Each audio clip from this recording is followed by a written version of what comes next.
Hey guys, so this video is only for those of you taking the new SAT, which comes out in the spring of 2016. I'll be giving you an overview of what a curve is and how the SAT is scored based on a curve.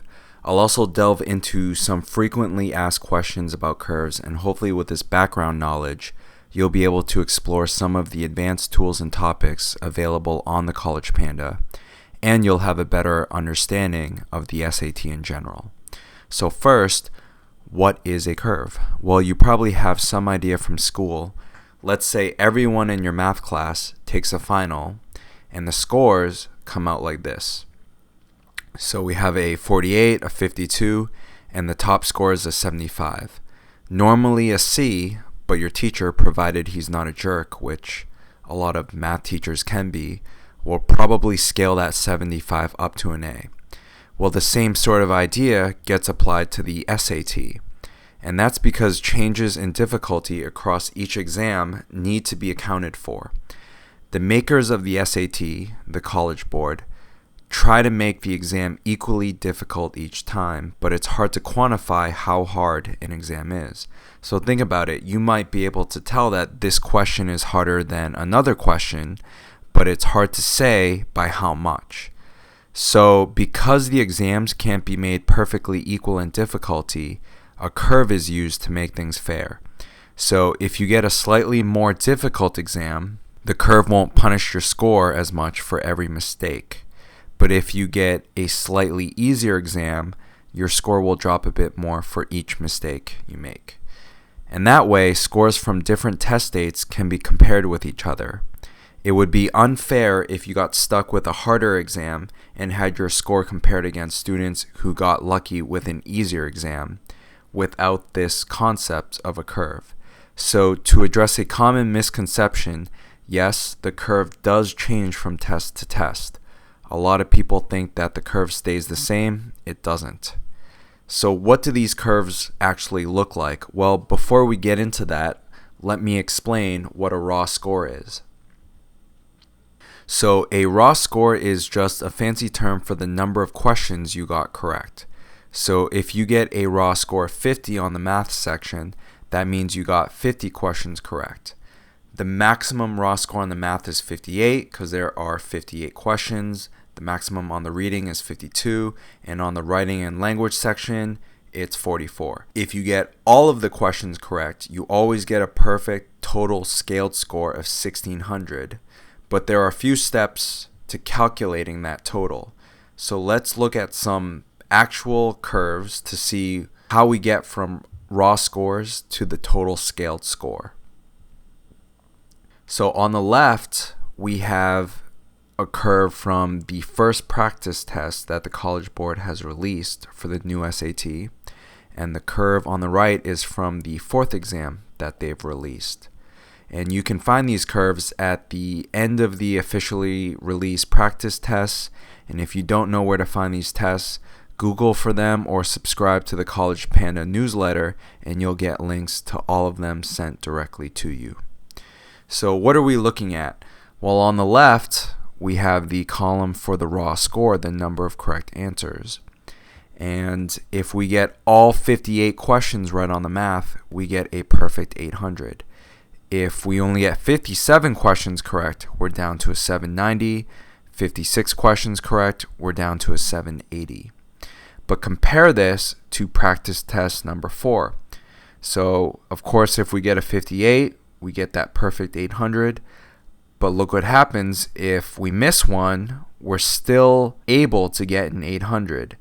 So moving down to a 56, now we're at a 790. And at a 55, we're still at a 790. So this curve is pretty forgiving, which tells me that practice test number 4 is probably more difficult than practice test number 1. And so we would repeat this process for the reading and the writing and language sections, which, if you haven't noticed, are not out of 800. So these actually go from 10 to 40. And what's going to happen is we're going to combine these to get another score out of 800, which will then combine with the math score. And that will give us the total score. So let's see how that actually works. So to get the total SAT score, which is the overall score that most people look at, and it's also the one that most people brag about, we'll go through the steps using an example. So let's say we get the following raw scores: a 30 in math, a 31 in reading, and a 32 in writing and language. We then get our scaled scores by looking at the chart. So a 30 in math would correspond to a 580, a 31 in reading would correspond to a 28, and a 32 in the writing and language would correspond to a 31.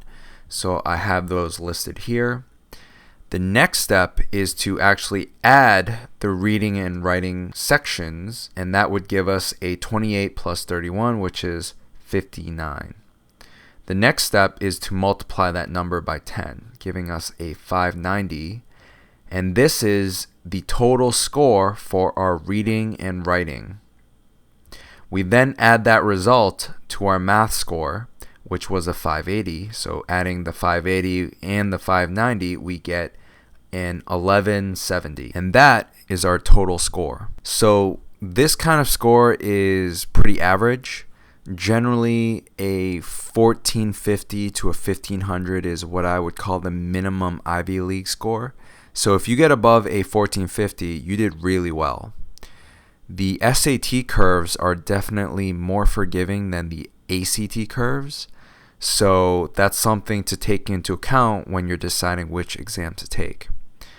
And that is how you grade your SAT. So let's get into some frequently asked questions. The first is there a best time to take the SAT? And the short answer is no. You should take it when you are ready. A lot of students think that if they take it during a month when not a lot of smart students take it, they'll be able to take advantage of a better curve. But there's a couple problems with that line of thinking. First, hundreds of thousands of students take the SAT.